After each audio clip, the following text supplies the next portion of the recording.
কেমন আছো সবাই? আশা করছি সবাই ভালো আছো। লাস্ট ব্লগে তোমাদেরকে বলেছিলাম যে আমরা কিন্তু 25শে ডিসেম্বর মানে বড়দিন ও তুলসী পূজন দিনে যাচ্ছি হচ্ছে জোশুয়া ন্যাশনাল পার্ক। তো সেই মতো আমরা কিন্তু সকাল 6টায় বড়দিনের দিন উঠে গেলাম।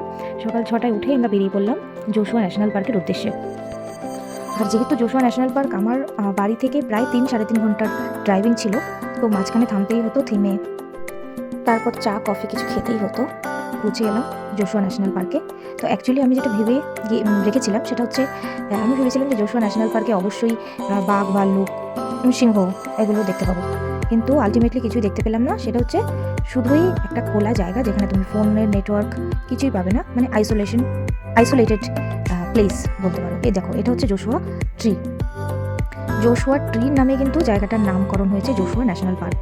এমনিতে ভালো জায়গা, কিন্তু প্রবলেম এটাই, তুমি কিন্তু কোনো রকম ইন্টারনেট, ফোনের নর্মাল নেটওয়ার্ক পাবে না। দেখো এই যে জোশুয়া ট্রি দেখতে পাচ্ছ, এটা কিন্তু জোশুয়া ট্রি।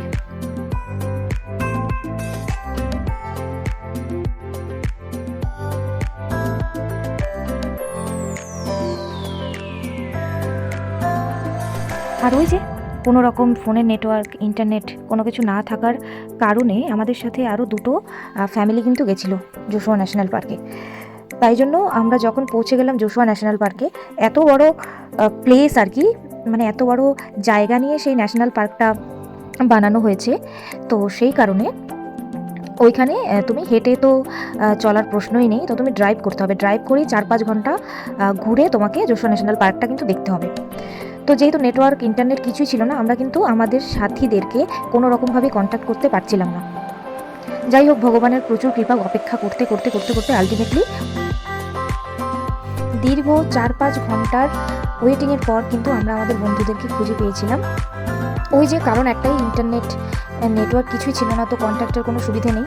আর যেহেতু জোশুয়া ন্যাশনাল পার্কের এরিয়াটা হচ্ছে বিশাল বড়, ভেতরে তো তুমি পায়ে চলে যদি ভাবতে চাও কি আমি হেঁটে হেঁটে ঘুরবো, সেটা পসিবল নয়। তো ড্রাইভিংয়েই তোমার যাওয়া সম্ভব। তো আলটিমেটলি দেখা হলো, ছোটো মোটো পিকনিক করে বাড়ি চলে এলাম। থ্যাংক ইউ, আজকের মতো এইটুকুই। যদি আমার ভিডিওটা ভালো লেগে থাকে please like, share, subscribe. Thank you.